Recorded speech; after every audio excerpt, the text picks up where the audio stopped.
Friend, JMD study में आपका फिर से बहुत बहुत स्वागत करता हूँ। आज हम एक नए टॉपिक के बारे में बात करेंगे जिसका नाम है फॉरगेटिंग। फॉरगेटिंग क्या होता है, इसका इंट्रोडक्शन, डेफिनेशन और इसके कोज, किस कारण से फॉरगेटिंग होता है और उससे किस तरह बचा जा सकता है, उसके बारे में बात करेंगे। तो हमने सबसे पहले मेमोरी के बारे में पढ़ा था। मेमोरी के अंदर जो डाटा स्टोर होता है, उस डाटा स्टोर होने वो किस तरह लैप्स हो जाता है हमारी मेमोरी से, उसके बारे में बात करेंगे। तो फॉरगेटिंग क्या होता है? फॉरगेटिंग एक मतलब भूल जाते हैं, जो हम कोई चीज पढ़ी हुई है या कोई चीज हमने कहाँ रख दी, उसका जो भूलने की जो प्रोसेस है वो फॉरगेटिंग है। तो इसका इंट्रोडक्शन पढ़ते हैं सबसे पहले। तो फॉरगेटिंग है the positive and negative value in life.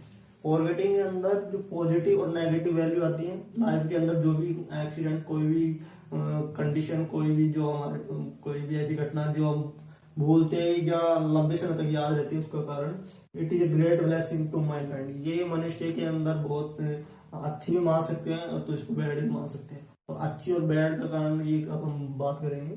The process of forgetting was a very sad and shocking experience from the mind.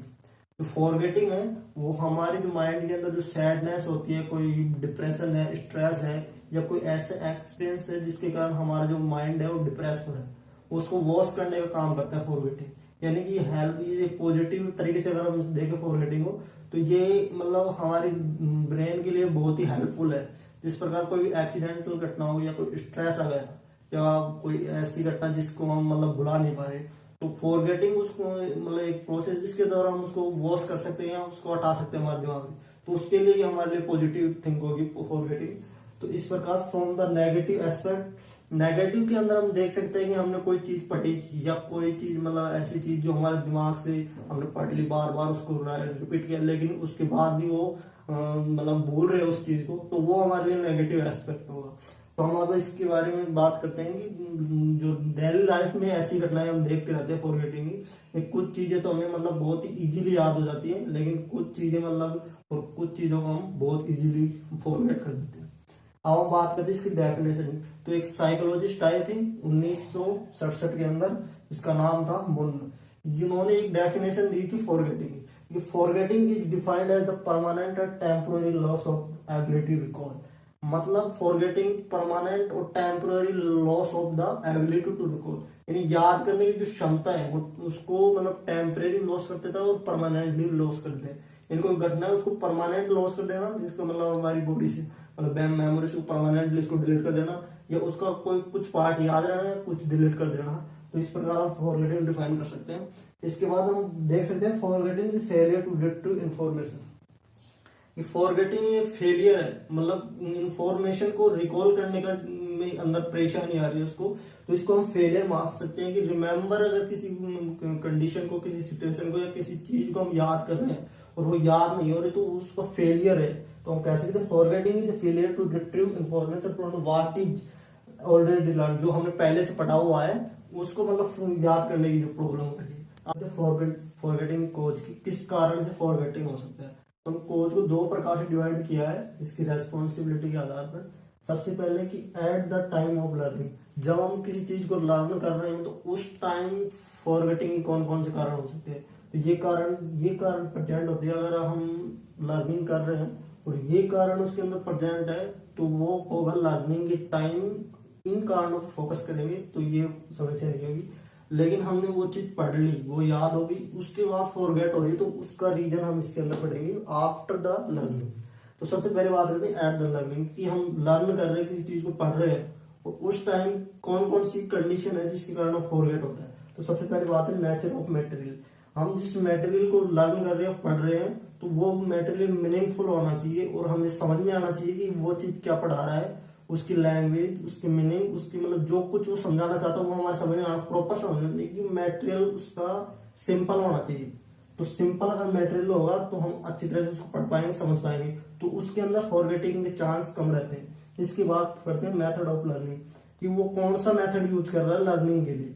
वो टेक्निक्स या ट्रिक्स यूज कर रहा है कुछ याद करने के लिए, या कुछ ऐसी चीजें याद जो वो याद कर सके। यानी कि इसके अंदर लर्निंग के अंदर कौन सी मेथड है, थ्योरेटिकल मेथड हो गया या जैसे कॉन्सेप्ट बनाना, कुछ या ट्रिक्स बनाना, उसके अंदर मेथड का यूज किया। अगर वो ट्रिक्स बना के याद करेगा तो उसको लंबे समय तक याद रहेंगी, लेकिन अगर वो थ्योरेटिकल याद करेगा, मतलब रीडिंग मार ली, तो उसके अंदर ऐसा मटेरियल उसके अंदर अच्छी तरह से मतलब याद नहीं होते, उसके अंदर फॉरगेटिंग चांस रहते हैं। थर्ड है कि लर्निंग अंडर एबनॉर्मल कंडीशन, की हम सब जानते हैं अगर हमारे कोई एबनॉर्मल कंडीशन है उस टाइम हम लर्न कर रहे हैं तो उसके अंदर फॉरगेटिंग के चांस सबसे ज्यादा रहते हैं। या जैसे सिर में दर्द हो गया, हाथ पैरों में दर्द हो गया, या कोई डिजीज हो गई जिसके कारण हम एबनॉर्मल फील कर रहे हैं, तो उसके कारण लर्निंग मतलब फॉरगेटिंग का चांस ज्यादा होते हैं और हम अच्छी तरह उस चीज को लर्न नहीं कर पाते। इसके बाद स्पीड ऑफ लर्निंग। अब स्पीड, अगर कोई व्यक्ति उस स्पीडली उसको लर्न बता रहा है उस चीज को और हम उस स्पीडली उसका अगर कैचअप नहीं कर रहे तो उसके अंदर भी फॉरगेटिंग के चांस ज्यादा रहते हैं। तो इस प्रकार, और इसके बाद फिफ्थ इंटरेस्ट। अगर आपको उस चीज के अंदर इंटरेस्ट है तो आप उसे अच्छी तरह पढ़ेंगे तो उसके अंदर फॉरगेटिंग के चांस कम रहते हैं। लेकिन अगर आप उस चीज के अंदर इंटरेस्ट कम है तो आप उसे अच्छी तरह नहीं पढ़ पाएंगे और उसके अंदर फॉरगेटिंग के चांस सबसे ज्यादा रहते हैं। इसके बाद not proper attention in learning. अगर आपने उस लर्निंग के दौरान प्रॉपर अटेंशन नहीं है, अगर आपका ध्यान इधर उधर हो रहा है और अगर आप सुस्ती आ रही है आपके, तो आप उस समय उसके अंदर जो आपने लर्न किया है उसके अंदर भी फॉरगेटिंग के चांस सबसे ज्यादा रहते हैं। यानी कि ये कंडीशन अगर है तो at the time of learning अगर आप पढ़ रहे हैं तो ये कंडीशन होगी तो उसके अंदर फॉरगेटिंग के चांस मिलेंगे। अगर ये कंडीशन नहीं होंगी तो उसके बाद में कौन से चांस बनेंगे, हम उसके बारे में बात करेंगे कि आफ्टर लर्निंग हमने कौन कौन सी मतलब फॉरगेटिंग कारण। तो इसके अंदर थ्योरी दी गई है, डीके थ्योरी जो साइकोलॉजिस्ट के द्वारा दी गई है। उसके बाद डिस्प्लेसमेंट थ्योरी, रिट्रीट थ्योरी, या फेलियर थ्योरी, या रिप्रेशन थ्योरी। इसके बारे में एक एक के बारे में बात करेंगे। आफ्टर लर्निंग जो थ्योरी दी गई थी, 4 थ्योरी, जिसके अंदर फर्स्ट है डीके थ्योरी, सेकंड है डिस्प्लेसमेंट थ्योरी, थर्ड है रिट्रीव या फेलियर थ्योरी, इसके बाद फोर्थ है रिप्रेशन थ्योरी। हम एक एक के बारे में बात करेंगे। सबसे पहले डीके थ्योरी। इसके अंदर क्या होता है कि जैसे कोई चीज हमने बहुत पहले पढ़ी या कोई ऐसी घटना जो हमने बहुत पहले देखी या बहुत पहले घटित हुई, या कुछ जैसे हमने फर्स्ट ईयर में इतनी चीजें याद की, उसके बाद अगर हम आज उसका अगर याद करें उन चीजों को तो आसानी से याद नहीं होगी, क्योंकि उसके अंदर क्या लॉन्ग टाइम तक उसका अगर हम रिहर्सल नहीं करेंगे तो वो चीजें रिलैप्स होती जाएंगे माइंड से। तो इसके अंदर क्या होता है कि if we do not use a particular memory becomes out of use and decayed. यानी अगर हम किसी चीज को या लंबे समय तक अगर उसको याद नहीं करते या उसको यूज नहीं लेते तो वो चीज हमारे दिमाग से लैप्स हो जाती है, डिकेड हो जाती है। इसके अंदर it consist many knowledge, formulas, poems that have learned in past and not is for long time are forgetting. यानी बहुत सी चीजें जैसे पोएम होगी या नॉलेज होगी, पोएम्स, फॉर्मूलेज, जैसे बहुत चीजें जो हम बहुत पहले याद की थी और उनको अगर हम यूज नहीं लेते हैं तो आफ्टर सम टाइम या ये लंबे समय बाद में अगर हम यूज नहीं लेते लंबे समय तक तो कुछ समय बाद वो फॉरगेट हो जाती है। तो इसके अंदर डीके थ्योरी के अंदर ये बताया कि अगर किसी चीज को हम लंबे समय तक यूज नहीं ले रहे हैं तो वो ऑटोमेटिकली लैप्स हो जाती है हमारी ब्रेन से। इसके बाद में डिस्प्लेसमेंट थ्योरी। इसके अंदर ये साइकोलॉजिस्ट थे वॉग एंड नॉर्मन, जिन्होंने 1965 में थ्योरी दी थी। इसके अनुसार कि जो शॉर्ट टर्म मेमोरी है उसके अंदर जिसकी कैपेसिटी वो लिमिटेड है और इसके अंदर लिमिटेड टाइम के लिए वो चीजें स्टोर रहती है। अगर उस चीज को मतलब बार बार अगर उसको याद दोबारा उसको मतलब रिहर्सल नहीं की गई तो वो चीज उस लॉन्ग टर्म मेमोरी में जाती है और शॉर्ट टर्म में रह जाती है, जिससे वो कुछ समय बाद में वो लैप्स हो जाती है। तो इसके अंदर क्या होता है, it explain that in A limited capacity STM system. यानी कि जो शॉर्ट टर्म मेमोरी उसकी लिमिटेड कैपेसिटी होती है किसी चीज को स्टोर करने की, तो मे थ्रू द डिस्प्लेसमेंट जो कुछ समय बाद में फॉरगेट हो जाती है, डिस्प्लेसमेंट हो जाती है। When the system is full, the oldest material would be displacement, incoming the new material। यानी कि जो पुरानी जो चीजें हैं, पुरानी जो डाटा है वो डिस्प्लेसमेंट हो जाता था अगर कोई नई चीज अगर हमारे ब्रेन के अंदर स्टोर हो रही तो इसके अंदर क्या होता है कि कुछ जो पुरानी इसके अंदर जो शॉर्ट टर्म मेमोरी के अंदर जो डाटा कलेक्ट होता है या स्टोर होता है वो लैप्स हो जाता है इसके अंदर। इसके बाद बात करेंगे retrieve failure theory. According this theory memorize can not be recall because the correct retrieval code are not being.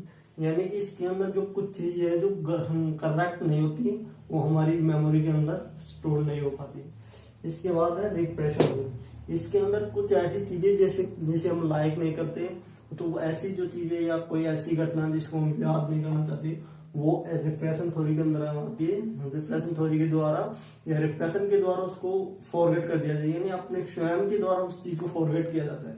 इसके अंदर we may forget the names of the people we do not like, यानी किसी व्यक्ति को अगर हम like नहीं करते तो हम उसकी जो नेम है, उसकी जो भी चीजें उसको हम रिप्लेस कर देते हैं। We forget because the retrieval of memories would be painful and unacceptable, यानी कुछ पेनफुल और अनएक्सेप्टेबल जो चीजें हैं उनको रिप्रेस कर दिया जाता है हमारी मेमोरी या ब्रेन के द्वारा। तो इस प्रकार हम फॉरगेटिंग को दो प्रकार से, इसके दो कोज हो गए, एक तो लर्निंग के समय, एक लर्निंग के बाद में, एट द लर्निंग और आफ्टर द लर्निंग। तो इस प्रकार हमने फॉरगेटिंग के बारे में पढ़ा। वीडियो पसंद आया तो इसको लाइक जरूर कीजिए, अपने दोस्तों के साथ शेयर कीजिए। अगर आपको इसमें कुछ प्रॉब्लम है तो आप कमेंट के द्वारा जरूर बताइए। अगर आपने हमारे चैनल को सब्सक्राइब नहीं किया तो सब्सक्राइब कीजिए और बेल आइकन को जरूर दबाइए, जिससे आपको जो भी नई वीडियो हम अपलोड करेंगे वो जिसका नोटिफिकेशन आपको मिलेगा।